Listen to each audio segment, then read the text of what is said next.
I'm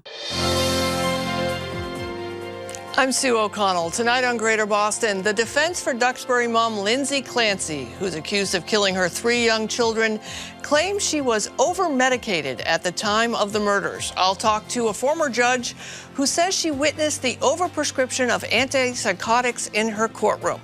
Then, long hours, staff shortages, aggressive clients, and tough decisions. They're all taking a toll on pets veterinarians. 2 vets join me with their experiences. When news first broke that a mother in Duxbury allegedly murdered her 3 young children, 5-year-old Cora, 3-year-old Dawson, and 7-month-old Callan, the tragedy sparked a conversation about postpartum depression and psychosis. The mother, Lindsay Clancy, who's now facing murder charges, had reportedly been suffering from pregnancy-related mental health issues. And as part of her defense, her attorney has testified she had been taking as many as 13 medications prescribed to treat mood disorders, anxiety, and psychosis. Her attorney argues it was, quote, horrific over-medication, end quote, which he believes was responsible for homicidal and suicidal thoughts that led Lindsay Clancy to kill her children and to attempt to die by suicide. This alleged over-medication is something my next guest has seen for years. In Commonwealth magazine, retired First Justice of the Worcester Juvenile Court, Carol Erskine, wrote, for decades in Massachusetts, the reckless indifference of prescribing psychiatrists and other providers has caused lasting and harmful consequences for so many adults and children who need help but cannot get services any other way. Carol Erskine is now an adjunct professor at Anna Maria College, and Lisa Cosgrove, a professor of counseling and school psychology in the College of Education and Human Development at UMass Boston. Welcome to both of you, and I want to make sure we set the table that medications do a lot of great work. They help a lot of people in need. There are a lot of doctors out there, nurse practitioners, who are doing a great job medicating and helping people get the help they need for mental health and other ways via medications.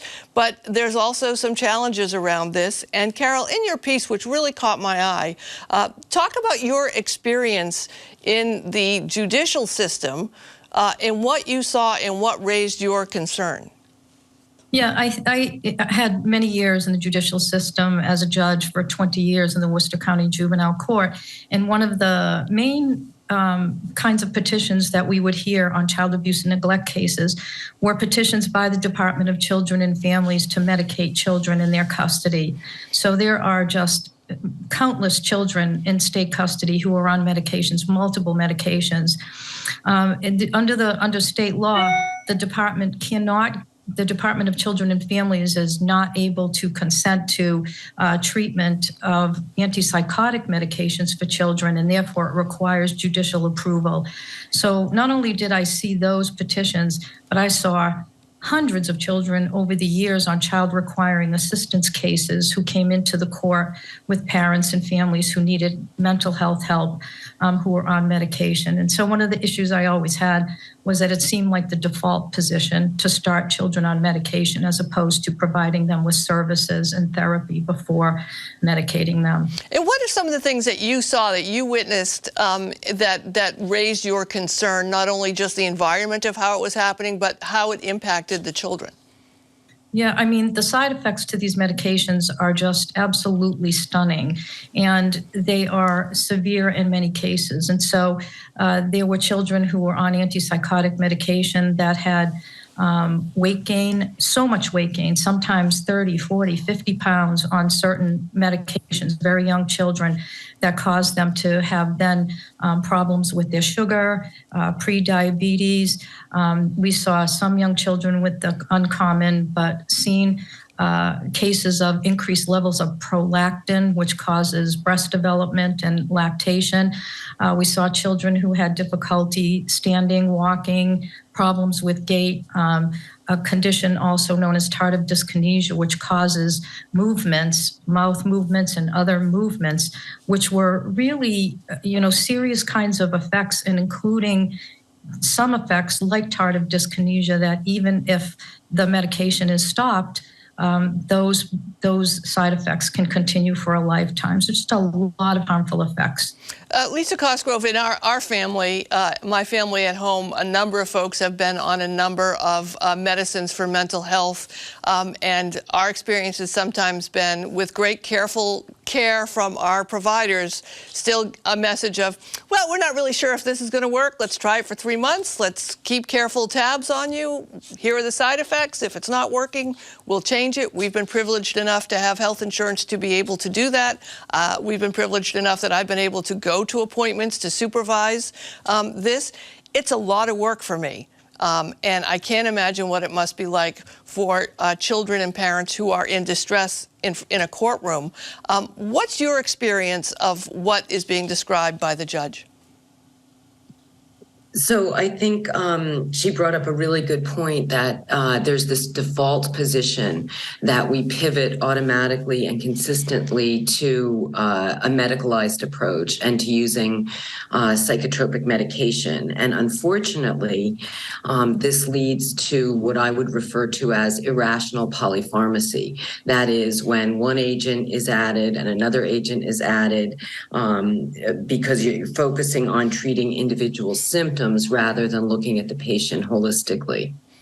Carol, what power did you have? What power do we have? We're talking at length, it seems, every week for a while now, saying things like, if people need help, they should go get help.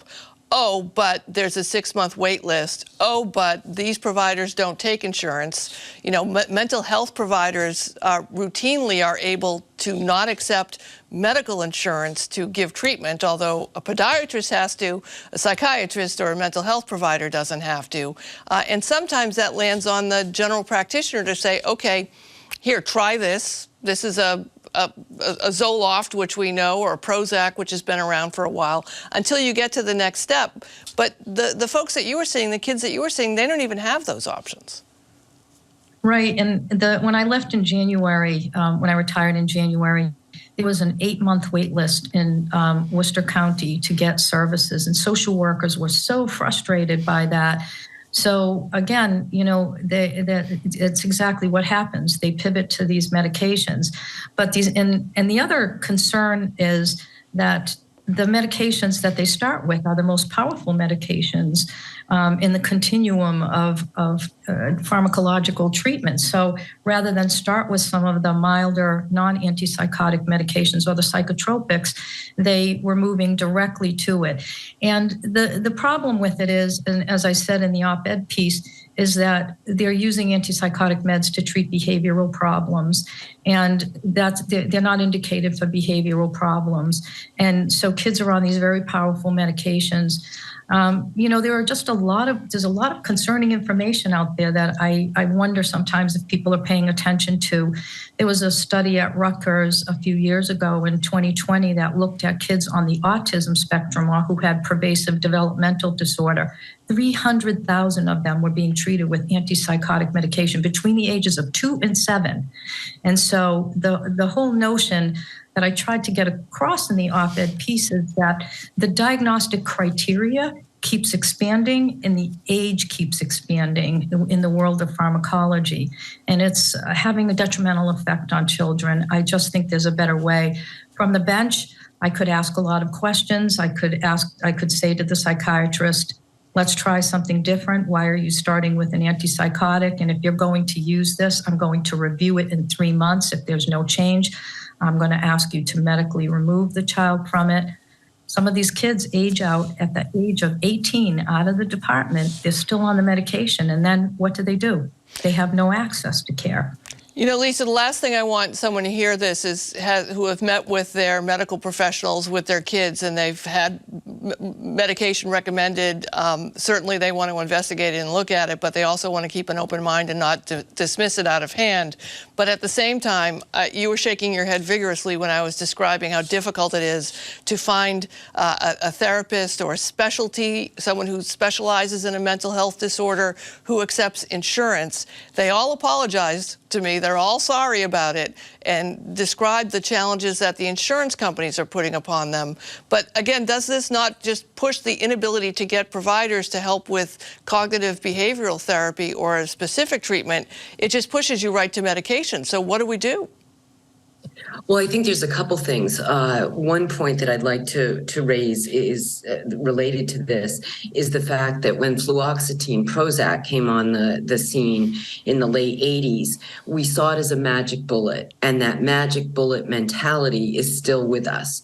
So we look to psychotropics as if they're analogous to antibiotics, and they're not. And another part of the problem is that there's a clear publication bias in the scientific literature. That is, the efficacy is overstated and the harms are underreported. So a lot of prescribing providers are actually getting erroneous information. Judge, what steps should someone, there's so many problems, as you kind of pointed out, there's so many challenges, and certainly the children that are in most need that don't have the supervision that they certainly have. Is there someone we should be contacting to demand greater care for the children who are either come before benches or are in our state's care? Yeah, I mean, that's a great question. And the reason I say that is because it's really hard to know, for people to know who to get in touch with and what they're supposed to do. I mean, the state of Massachusetts was under federal oversight for 15 years until 2021 under the famous case called Rosie D., where a federal judge found that providing mental health services for the poorest children in Massachusetts was just not happening. And we were therefore under federal oversight. Not a lot has changed. The Department of Mental Health, I do know that the Department of Mental Health is creating new programs, which is something that I'm looking forward to hearing about. Just heard about it recently at a judges conference. And so they're moving in that direction. But it's very difficult. The Department of Mental Health really in Massachusetts works to provide services for mostly adults, and there are not a lot of services there for children.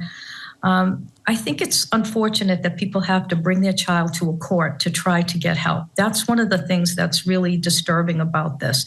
When they can't get help and they can't get services, and the child is hospitalized and released from an emergency room, they send them to the court to try to get help and services. People shouldn't have to bring a child into a courtroom to get services for their child. So it's a difficult thing. Lisa Cosgrove, I'm wondering what your feeling is. On one hand, we are certainly talking about mental health challenges in a way I don't think in my lifetime we ever had, and mental health services in terms of your workplace, making them available when you've had something traumatic happen, and discussions about the challenges for children. But at the same time, these obstacles are in place. How would you describe how you're looking at the mental health terrain right now? Are you cautiously optimistic? Are you optimistic? Are you worried? How would you describe yourself? That's a great question. I think I would say cautiously optimistic. I see the younger nurse practitioners and psychiatrists being more open to critical thinking about psychotropic medication, about the research. So in that regard, I'm cautiously optimistic. I also see a little bit more of an emphasis, where there should be even more, on looking at the social determinants of mental health. That is, what are the upstream causes, and trying to address those and not just rely on a medicalized response. Well, I thank both of you for your expertise and for allowing us to discuss this complicated topic. Folks, just do your homework, pay attention, and I appreciate you coming here. Thanks so much. Thank you. Thank you. Next up, we all love our pets and would do anything to keep them safe and healthy. But does our devotion to our furry friends come at the expense of veterinarians and their mental health? There are a lot of factors behind stress and strain on vets, who die by suicide at much higher rates than the average American, according to the CDC. Most vets cite burnout and the intense emotions associated with their job, but clients can be major stressors too. According to to a recent survey out of the UK, more than half of all vets and 2/3 of vets who work in small practices have faced abusive, aggressive, or threatening behavior from pet owners. And things are no different in this country, as my next guests know all too well. Dr. Andrew Bullis practices small and large animal medicine in Pennsylvania, and Dr. Megan Whalen is the Chief Medical Officer at the MSPCA, Angell Animal Hospital in Boston. Welcome to both of you. Thank you for taking time out of your busy days to join us. I want to start with you, Dr. Bullis, because your article caught my eye, and it made me remember how much I care for the staff that I visit at Angell and take care of my pets. Can you talk about the article that you wrote and about the very bad day that motivated you to write it? The article, in short, was a brief snapshot of a day in the life of a veterinarian in a small animal practice. Kind of a morally challenging situation where a patient had a broken leg and the owner could not afford to treat it in any way. And you're kind of left with the choice as a veterinarian. Do you just send that animal on its way, knowing it's going to be in a lot of pain, regardless of how much pain medicine you throw at it? And then to make matters worse, or more complicated, the owner really wanted to put the animal down. It was a young puppy. It didn't need to happen. And it's one of those situations where, do you do that and relieve the suffering, or do you send it on the way because you don't want to put it down because it can be treated? And in the end, I did euthanize that animal, and it is a very, very hard thing to do. Not something you sign up for when you want to become a veterinarian, right? Like that's not why I went into this job. But it's part of it. And I wrote that article mainly as a way to help, formulate my own thoughts on the subject. And then, eventually people kind of wanted me to share it. So, and the response has been really great, because I guess a lot of people didn't know some of the difficulties that we face in our profession. So that's been really, really, really neat to see. A quote, but it's definitely not. Go ahead. A quote from the article is, it's just on you an island, and you're supposed to be the be-all and end-all doctor for anything and everything your community needs. Of course, that was in Slate magazine, and the very compelling headline was, "Our business is killing." Dr. Whalen, I'm always surprised by the surprise that pet owners have when it comes to the responsibility they have to their pets. We're going to talk about how they should be treating you guys in just a minute, but we've been frequent flyers at Children's Hospital for a very long time, and also frequent flyers at Angell. I have a 17-and-a-half-year-old lab German Shepherd mix at home, and a 4-year-old puppy at home. But one time I was at Angell with my daughter, and people were crying, and it was surprising to her, even though we were at Children's Hospital on a regular basis, because people don't usually cry at Children's Hospital because they have it's a different experience, because children rarely die. I mean, children get really sick, but they rarely die. There's a different way of caring. But it's hard for pet owners to understand the scope of responsibility and treatment options that we now have. I don't want to be flippant, but in my house growing up in the 1960s, if the dog sneezed, we got worried, right? Because there really weren't that many options. What are the challenges that pet owners have today that they may not have had a generation ago? I think the main challenges that owners are facing is just being able to get the care they so desire. There are major staffing issues, and it's multifactorial. So not only being able to find technicians to staff the facility and other front desks and liaisons, but also veterinarians. A lot of veterinarians during the pandemic retired early, perhaps from burnout, left the practice completely. So really getting perhaps the care that they need in a timely manner. So if you need an ultrasound, it is harder and harder for the local practices to fit in urgent cases. And so the larger hospitals are becoming overwhelmed, and we're no different from the staffing issue that's occurring. And the same is happening in human medicine. It's very parallel. So you may think Children's Hospital is very different, but in fact, it's not in terms of their ability to have nurses to staff to that high capability. People want dialysis and ventilation, and we can offer that. but we also have trouble getting the staff to be able to provide those services.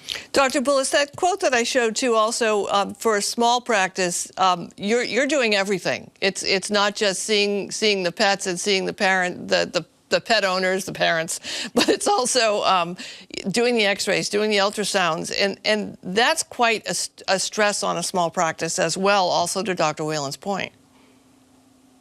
It is, yeah, and there's, Dr. Whelan's correct. There are plenty of pet owners who really want to seek treatment, advanced options, things like, ultrasounds. I can take a whack at an ultrasound, but there are definitely guys who are trained much better than I am, and even to get that, it's very hard. So a lot of that falls down onto the general practice, and we certainly do try our best. But at the end of the day, there are better options, right? Specialists, things like that, and it's just very hard to get into those places right now. It's even hard to get an appointment at our clinic right now. We're booked out months, and it's we've been trying to hire another veterinarian for years now, and we can't seem to get anybody to come in. So it's very hard. There's a huge shortage of staff, huge shortage, All right, let's do a little problem solving here. Let's do a little pet guardian 101. Dr. Whalen, if I'm a pet owner right now and I want to be a better patient, a better pet guardian for my veterinarian and for my vet service, what are a couple of things that I can do to be a better human being? To be a pet owner, yeah, I think planning in advance. So thinking about things like doing HeartGuard and the preventatives right up front. So don't wait till your dog has blowout diarrhea for a week before seeking care. Maybe put them on the preventatives that are necessary to kind of prevent that visit. Keep on your annual. So we have slots for that, and the whole point is going to prevent a crisis. Being proactive to me makes sense. Being an emergency doctor, I see you in crisis. So Valentine's Day comes around, don't leave the chocolate out. The dog's going to eat it. So we try to be educate the owners on what's important. But of course, if you have an emergency situation, Angell is a 24-hour facility. We will see you. And to me, that's a huge plus. I think the local practitioners are overwhelmed and they're tapping chests and doing things that they're not used to doing because they are in that position. I have many friends that are general practitioners that are, stretching their skills at a necessity. So I think planning ahead, just because of the nature of my job, makes sense. I don't know if, Andrew, you have a comment of how to be better pet parents. I think it's a great idea, to plan ahead, even to put some money. I know it's very tight these times, but even to put some money aside for, things that are going to go wrong. We do try to keep prices as low as possible, but things do cost money in the end. And even having, some money left over for an emergency visit can go a long way, for that animal that you have. I know a lot of us rushed out to go get pets during the pandemic, and now some of them are, 3 and 4 years old. If someone is considering getting a pet, what are a couple of things that they should keep in mind about what the future will hold for them having a pet, and the commitment and both emotionally and financial that they're going to need? I'm going to start with you, Dr. Whalen. I think one important thing is to think about pet insurance. My friend just got a puppy and she's like, what do you think? I'm like, absolutely. It makes 100% sure. There are pet insurance companies that cover a lot of things. Some don't cover exotics, some do. So you have to do your research a little bit.